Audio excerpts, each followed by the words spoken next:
Robservations with Meyer Burnett.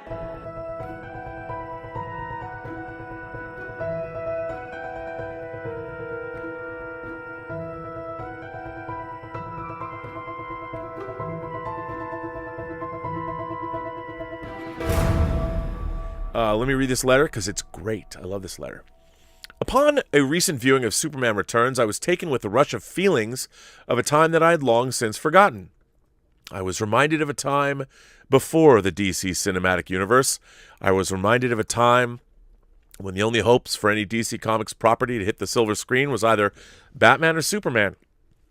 Coincidentally, my two favorite superheroes of all time.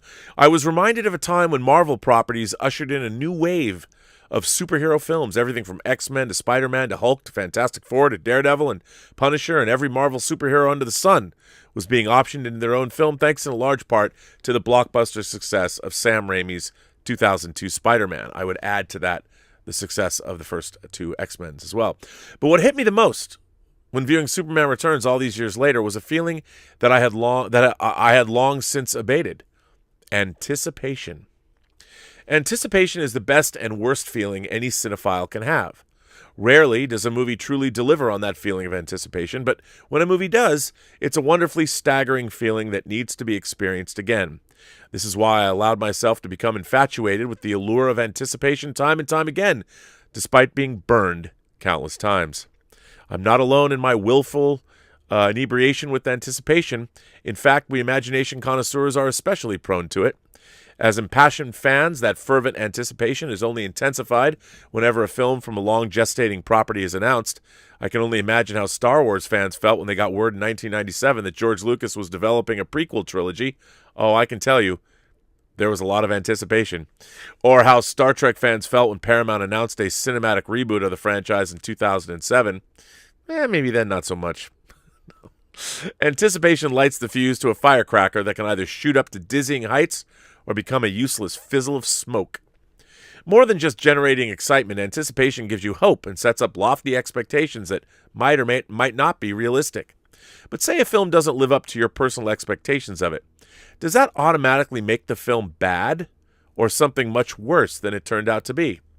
Are we fans to blame for allowing our overt anticipation to ruin our experience of impartially judging a film based on merit?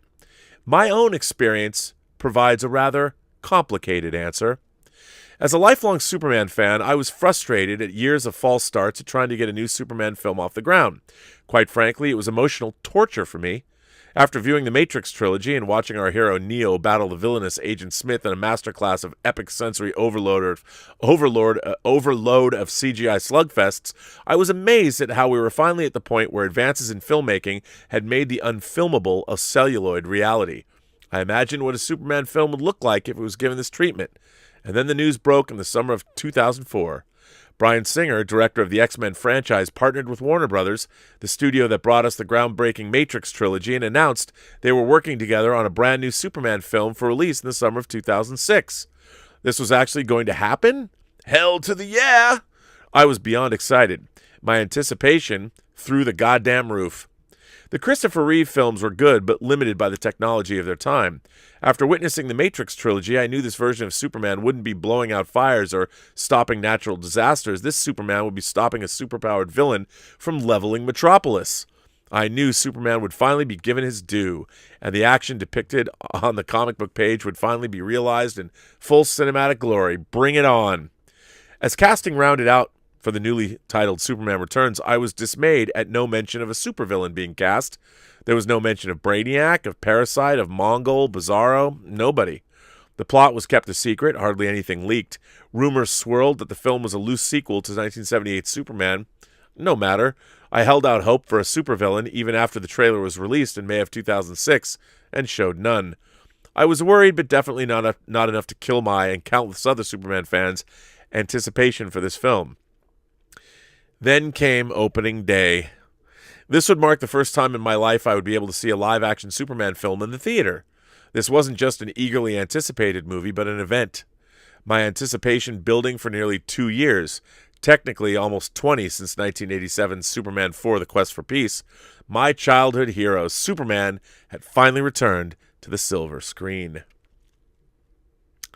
The epic CGI action in the Matrix trilogy would pale in comparison to anything in Superman Returns.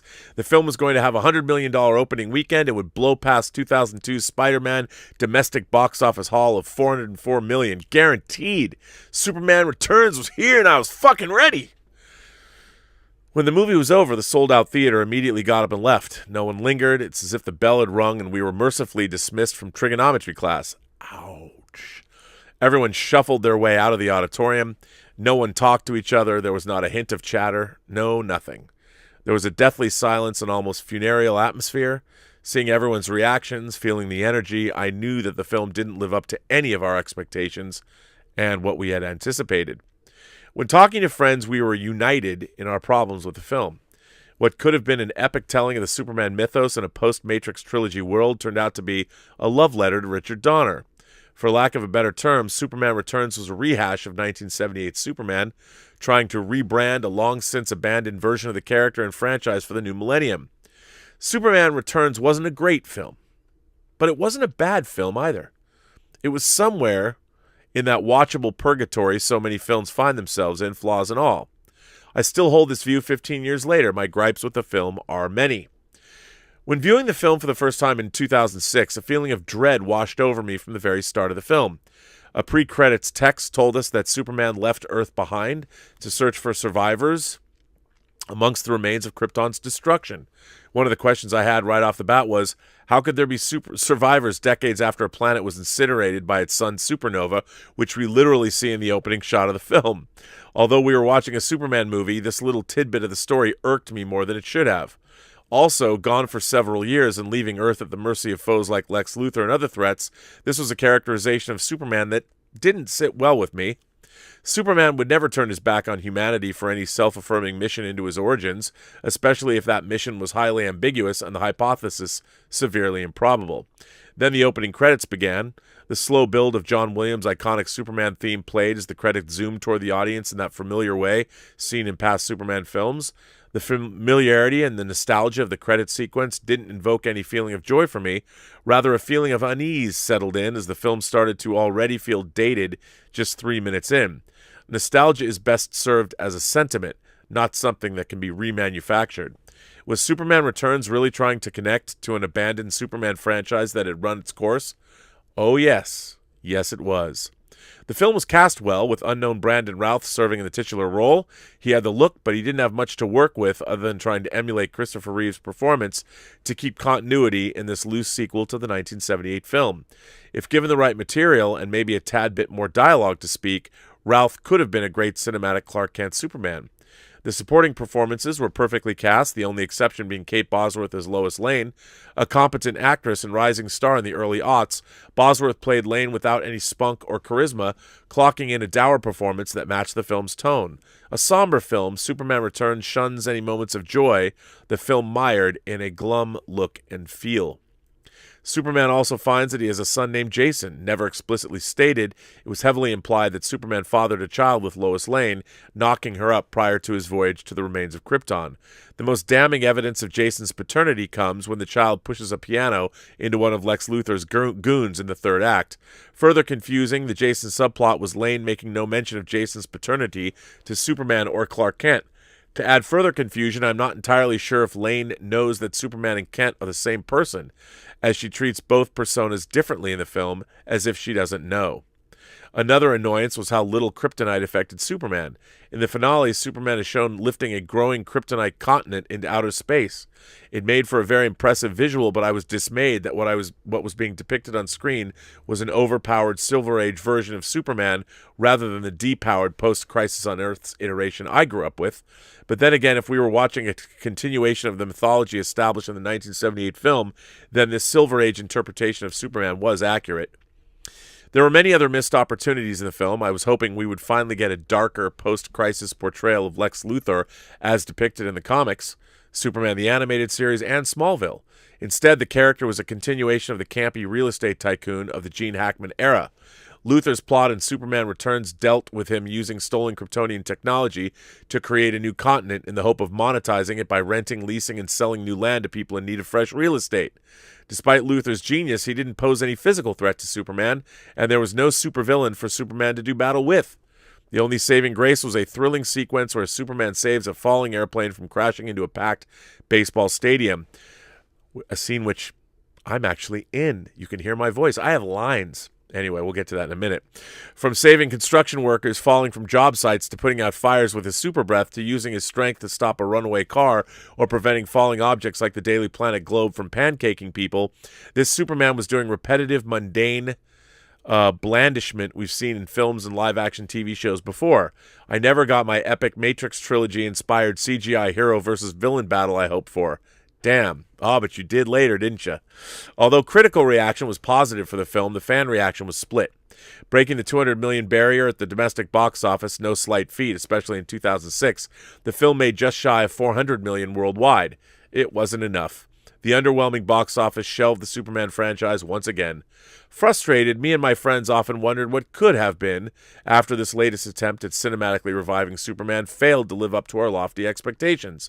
I was filled with jealousy as the summer of 2006 went along and Nolan's Batman franchise took off with Heath Ledger announced as the Joker in The Dark Knight, and Marvel's burgeoning cinematic universe started to take shape with Robert Downey Jr. cast as Tony Stark in Iron Man. I wish that Superman shared in their success. For Superman Returns, the anticipation of a new Superman film after a 19-year drought was pure lightning in a bottle.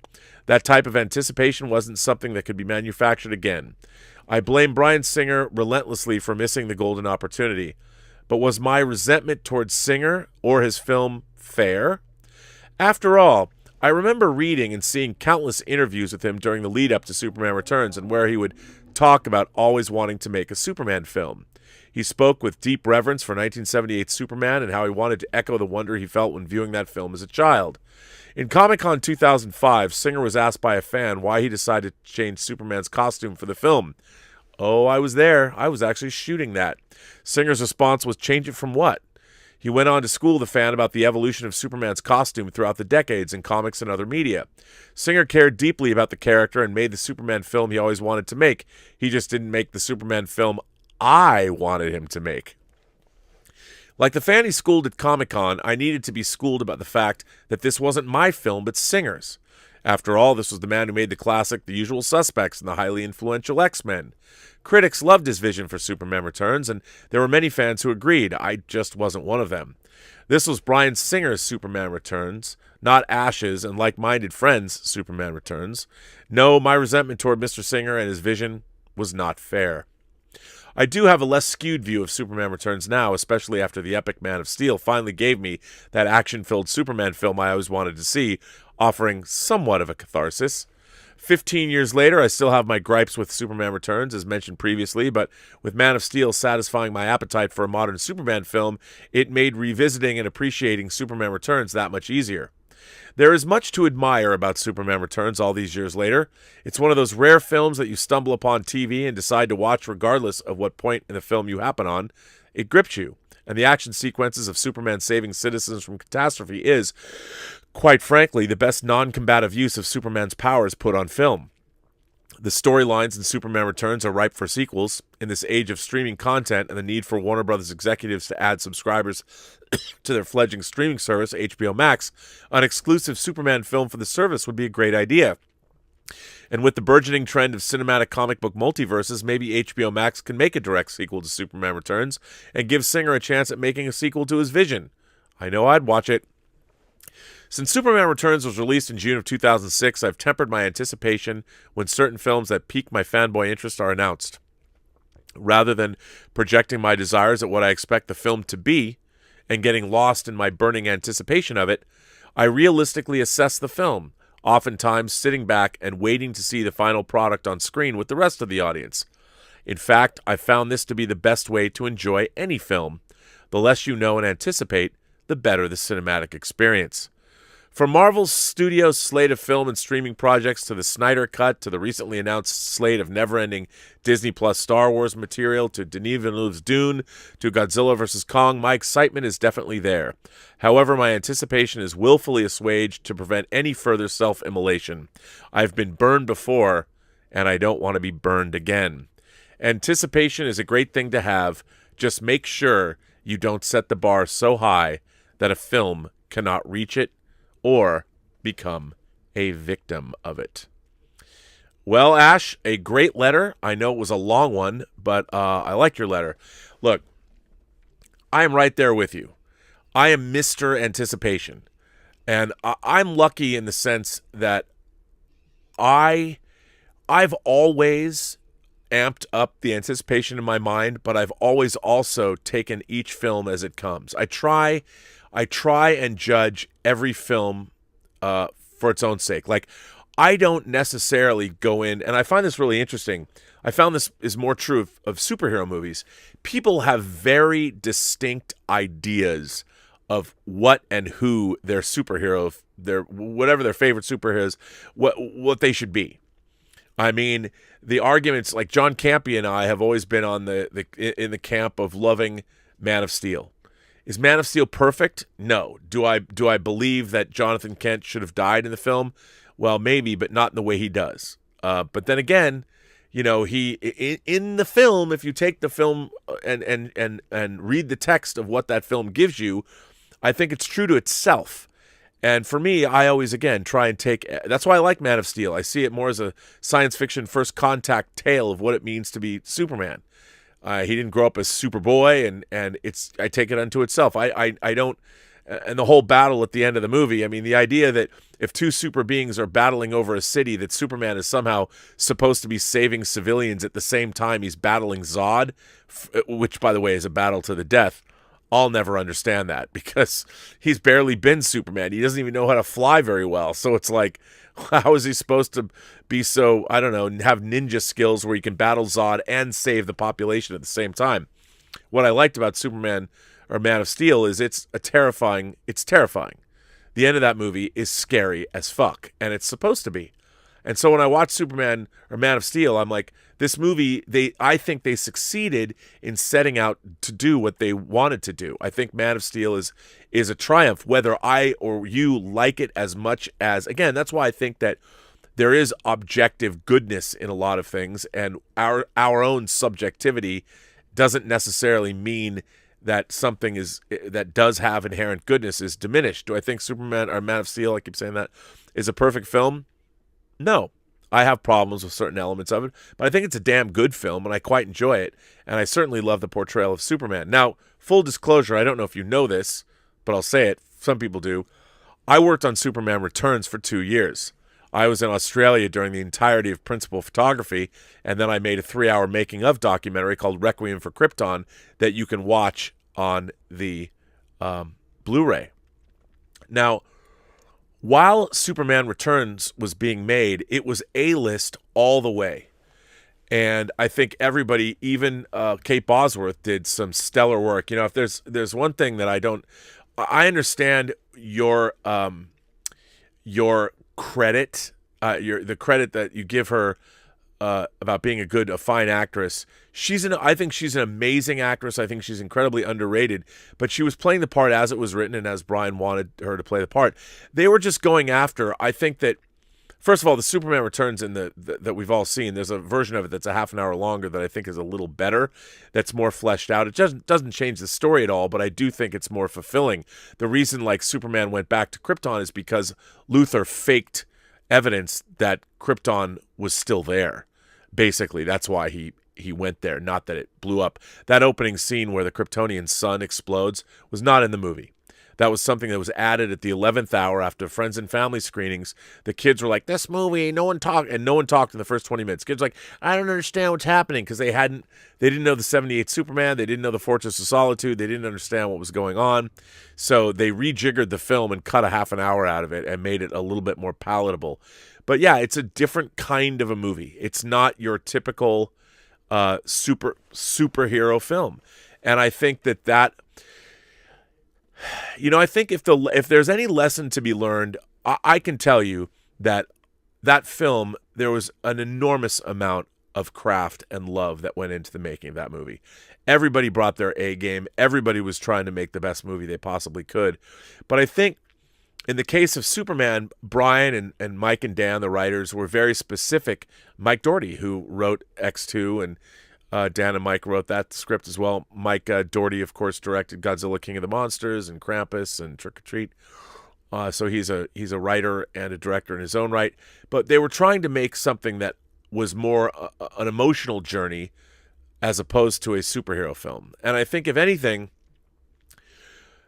I think when people are working on these franchise properties, that's why when I did a show a couple days ago and read that article from a former Disney executive, you really need to know who your audience is. Who are you making this movie for? And if you're saying, well, of course, you're making it for everybody, of course you are. Every movie's being made for everybody.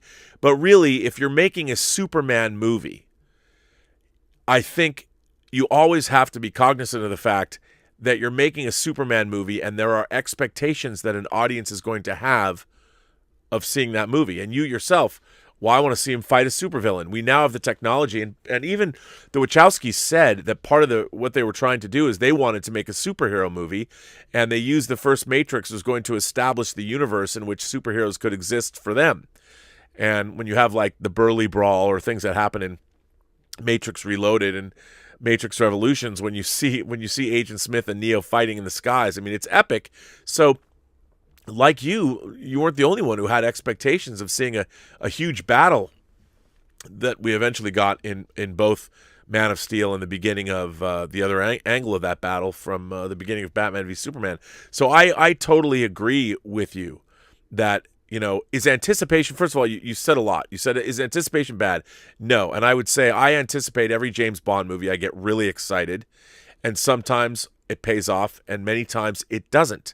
But my excitement, I love the James Bond franchise. Even when something so lame like Spectre, which is beautifully made but completely unengaging and just not that interesting and just plain ridiculous at certain points, I still got excited about it. And while I watch it, I enjoy it. I like the Bond franchise. I like that world. But I'm never going to not anticipate a James Bond movie. I think if we're imagination connoisseurs and we like something, look, I mean, I watched Star Trek Discovery, and I'm even watching it going, maybe this week they'll show me an episode that I'll really like. I was very intrigued by moving 1,000 years into the future to see what they did, and it turns out, I mean, what a major misfire. What a colossal failure of imagination season 3 of Discovery was. I mean, my God, let's go 1,000 years in the future so we don't have to stick with canon. And, oh no, let's have the Guardian of Forever walk around in the guise of Paul Guilfoyle. Sure, let's do that. I mean, but I still go into every episode anticipating that maybe it'll be good. But you know what? After Picard, 3 seasons of Discovery, and Lower Decks, there's not a whole lot in modern Star Trek that keeps me, I'm out. I don't anticipate it. But I think anticipation's good. Because sometimes anticipation, like I have to tell you, both with Infinity War and Endgame, my anticipation was through the roof and it paid off. I had a great time at both of those movies. Those movies were wildly entertaining.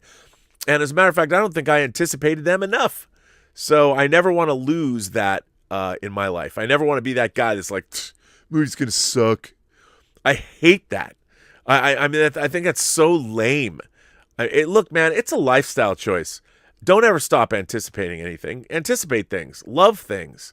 But don't expect them. You should take them for what they are. So often people review things based on what they're not rather than what exactly is actually there to review. And that drives me crazy too. I think a lot of people who talk about, I don't like Man of Steel, Superman won't kill, blah, blah, blah. They're not even reviewing the movie itself. They're reviewing their idea of what the character of Superman should be. I hate that. I try and review what's there. I'm not going to review what isn't there. I'm going to review what's there. What is there? What's in this movie? What's in the text of the film? How does the character of Superman, how is he portrayed? Well, Superman wouldn't kill. I'm like, dude, in Man of Steel, Superman does not have a choice. These people are going to wipe humanity off the planet. They are destroying wide swaths of land in populated areas. If Superman doesn't kill Zod and win this battle, all of humanity is going to die. So, yeah, did thousands of people die in the end of Man of Steel? Yes. Could Superman have prevented it? I don't see how. He's dealing with Zod. He's been Superman for like a week. He barely knows how to fly straight. And you want to say he's going to defeat a Kryptonian military genius? I don't know. It drives me crazy. But that's just me. Anyway, great letter. Thanks for writing in. As far as Superman Returns, though, I'm not partial to it. I can just tell you that people did try and make the best movie they possibly could, and there was so much wonderful craft. And if you ever pick up the Blu-ray of Superman Returns, watch my documentary. One day maybe I should remaster it because I shot about 1,500 hours of video, and I could make another documentary about that, but it kind of would be fun because they wouldn't let me finish it in HD, and we shot it in HD. And you know who else did it with me? It was Adam Robitel. Adam Robitel, who directed Escape Room and Insidious 4, and he's I think he just went to or either came back from Europe or just is going to Europe. Was he going to Budapest? I'm not sure, but he's out. He and I worked on all the documentary materials, and it was one of the best years of my life. Let me tell you.